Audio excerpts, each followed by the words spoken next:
ওয়ালাইকুম। পেয়েছি দুই ফাঁকিবাজকে, পড়াশোনা না করে লুডো খেলা হচ্ছে না। তোমাদের লুডো আর আমাদের লুডোর মধ্যে অনেক পার্থক্য। কি পার্থক্য শুনি আমি? তোমাদের লুডোতে শুধু তোমরা খেলতে, কিন্তু আমাদের লুডোতে আমরা পড়ছি আবার খেলছিও। দেখো। দেখি কি পড়াশোনা, আমি একটু দেখতে পারি? হ্যাঁ, যেমন এখানের মধ্যে এক একটি ঘরের মধ্যে এক একটি মেসেজ দেয়া আছে। ও আচ্ছা, দেখি একটা মেসেজ যদি দেখি তো আমি আমি। 2 পাই, হুম। আমি 10 থেকে 12তে চলে যাব।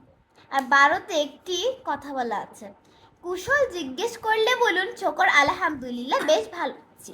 বাহ। আবার এখানে লেখা আছে প্রাকৃতিক ও স্বাস্থ্যকর খাবার।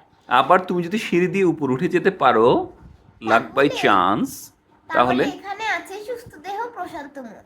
ও আচ্ছা, বেশ তো। এখানে পুরা গুটি মানে পুরা ঘরটাতে তো অনেক সুন্দর সুন্দর মেসেজ আছে। সদাচারী হওয়ার জন্য তো এগুলো যথেষ্ট। ফারিন, তুমি কিছু দেখাবা এ ঘরের কি কি আছে? হ্যাঁ, যদি আমি 4 পাই তাহলে 4-এর পাশে 5 আছে।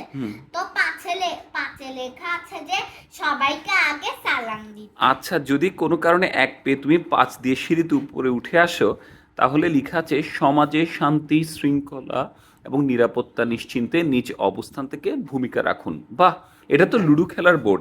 আর পেছনে কি ছক্কা খেলার বোর্ডে কি কি আছে দেখতে পারি? হ্যাঁ, হুম। অবশ্যই। বাহ। এখানে 4টি সুন্দর কথা লেখা আছে। হুম। ভালো বলবো, হুম। ভালো করব, ভালো ভাববো, ভালো থাকবো। বাহ, দারুণ তো। তাহলে লুডো খেলাই শুধু হচ্ছে না, অনেক সদাচারী হওয়ার জন্য অনেক মেসেজও তোমরা পেয়েছো, এবং এগুলো থেকে তোমরা অনেক কিছু শিখতেও পারবে না? বেশ, তাহলে খেলতে পারো, কোনো সমস্যা নেই। আর এখানে একটি লাইন আছে। হুম। ভালো মানুষ, ভালো দেশ, স্বর্গভূমি বাংলাদেশ। Thank you.